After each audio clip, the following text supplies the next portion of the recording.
বাংলাদেশত সনাতনী হিন্দুৰ ওপৰত হোৱা বৰ্বৰ আক্ৰমণ আৰু অমানৱীয় অত্যাচাৰৰ বিৰুদ্ধে তামুলপুৰত সদৌ বিটিআৰ বাঙালী যুৱ ছাত্ৰ ফেডাৰেশ্যনৰ প্ৰতিবাদ।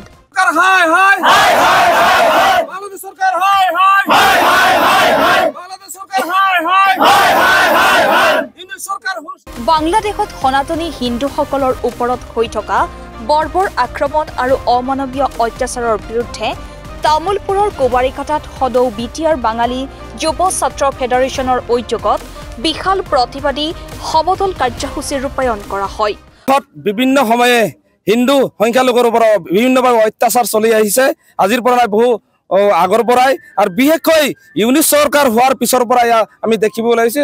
আৰু বেছিকৈ এই বাংলাদেশৰ মৌলবাদী এটা শক্তিৰ দ্বাৰা এই হিন্দু সংখ্যালঘুৰ ওপৰত অত্যাচাৰ চলি আছে। শেহতীয়াভাৱে সেইদিনা এই ইস্কন ধৰ্মৰ চিন্ময় কৃষ্ণ ব্ৰহ্মচাৰী তেখেতক গ্ৰেপ্তাৰ কৰিছে।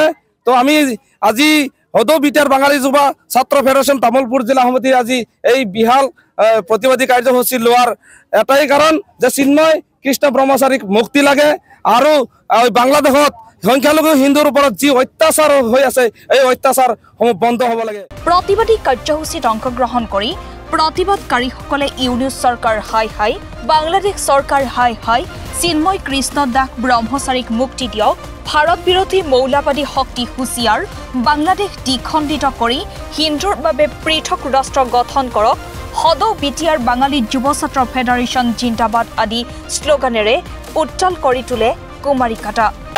ভাৰত মাতা কে বন্দে বন্দে সদৌ বিটিআৰ বাঙালী যুৱ ছাত্ৰ ফেডাৰেশ্যন জিন্দাবাদ জিন্দাবাদ জিন্দাবাদ সদৌ বিটিআৰ বাঙালী যুৱ ছাত্ৰ ফেডাৰেশ্যন জিন্দাবাদ জিন্দাবাদ জিন্দাবাদ চিন্ময় কৃষ্ণ ব্ৰহ্মচাৰীক মুক্তি দিয়ক মুক্তি দিয়ক মুক্তি দিয়ক বাংলাদেশ চিন্ময় কৃষ্ণ ব্ৰহ্মচাৰীক মুক্তি দিয়ক মুক্তি দিয়ক মুক্তি দিয়ক ইস্কনৰ বাংলাদেশ।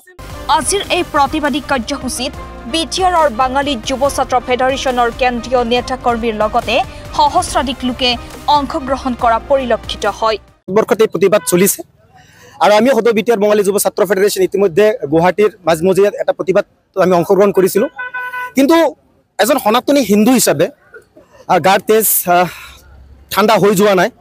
আজি ফেচবুক হওক বা ছ'চিয়েল মিডিয়া আমি যিবোৰ বস্তু দেখা পাই আছোঁ, বাংলাদেশৰ থকা আমাৰ যিখিনি আমাৰ সংখ্যালঘু মানুহ আছে তেওঁলোকৰ ওপৰত যি নিৰ্যাতন, সেই নিৰ্যাতনৰ কবলত পৰি তেওঁলোকে তাত হাহাকাৰ কৰি আছে।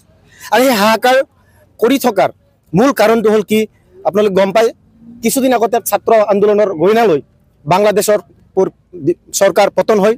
ডক্টৰ মহম্মদ ইউনিছৰ নেতৃত্বত যি স্বৈৰাচাৰী মানে এটা মৌলবাদী দলে বাংলাদেশক নিজৰ পৈতৃক সম্পত্তি বুলি ভাবি বাংলাদেশ শাসন চলাইছে। আৰু এই বাংলাদেশ শাসন চলাই সেই বাংলাদেশত তেওঁলোকৰ এটা মনত এজেণ্ডা বান্ধি লৈছে যে বাংলাদেশত অকল বঙালী মুছলিমখিনিহে থাকিব, বাকী বাংলাদেশত কোনো থাকিব নোৱাৰিব বুলি তেওঁলোকে মনত থিৰ কৰি লৈছে।